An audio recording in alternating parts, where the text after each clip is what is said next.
Whenever you are using any kind of typographical device, you are in fact working with a picture or a glyph. And whether or not you understand what this combination of letters spells out, of course, depends on where you live. And that will determine, of course, the importance of that glyph to you. Think of hieroglyphics, for example. Scientists are still deciphering what those symbols mean because, once again, those pictures, those individual glyphs mean something to the people who created them. And for us as newcomers, we can't quite figure out what they are unless we put them in context to the other words in that sentence. So, having said that, that's my little National Geographic tip of the day. I'm going to show you what glyphs are. Now, they're located under the type menu, and you choose glyphs. Now, what a glyph will show you here is the entire font that you have selected. In this case, I have something called Myriad Pro selected. And I can choose the style from this menu as well. And when I choose that style, the glyphs selection changes as well. So when I go to bold, all the glyphs in here change to bold. And if I want to change any of these letters here to one of the glyphs very easily, all I have to do is find it and double click. And now that glyph has replaced whatever was in my selection. What I can also do with glyphs is I can show alternates for the current selection. And not every font is going to have this. Let me go ahead and grab the H, for example. So if I choose this letter here, I might see some alternates. So let me go back to regular. And I can choose the entire font again.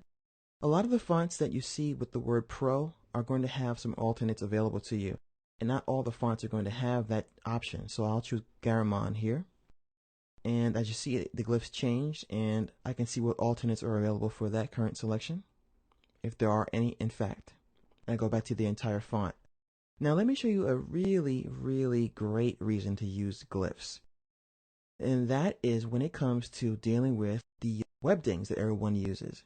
You know those web dings or dingbats where there are pictures that you have to type on your keyboard to try to find exactly the picture you're looking for? Well, you don't have to do that anymore. You can now choose to work with the web dings or the dingbats. And by the way, you did notice that I can choose my font at the bottom of this glyphs panel as well. And I can highlight a letter and I can change it to a dingbat if I so desire. So I'm going to get rid of this whole word here. And now I have my web dings. I have my cursor that's blinking, my I-beam. And all I have to do is double click to put that web ding or whatever font I have selected up on my screen. This is going to be a tremendous time saver for people who, like myself, who are slightly insane, spend all day long pecking away on the keyboard trying to find that I or trying to find that picture of the envelope or the clipboard. Now you don't have to do that anymore. You can simply find the glyph you want and double click to put it on your screen. And it's a great way to work, and it's much faster than doing it the old-fashioned way. Never again do you have to try to figure out which keyboard combination is going to give you that picture you're looking for. Just choose the font that you're looking for, whether it's Zap Dingbats or it's the Web Dings or whatever font you're trying to work with, and you can now insert that glyph by simply double clicking on it.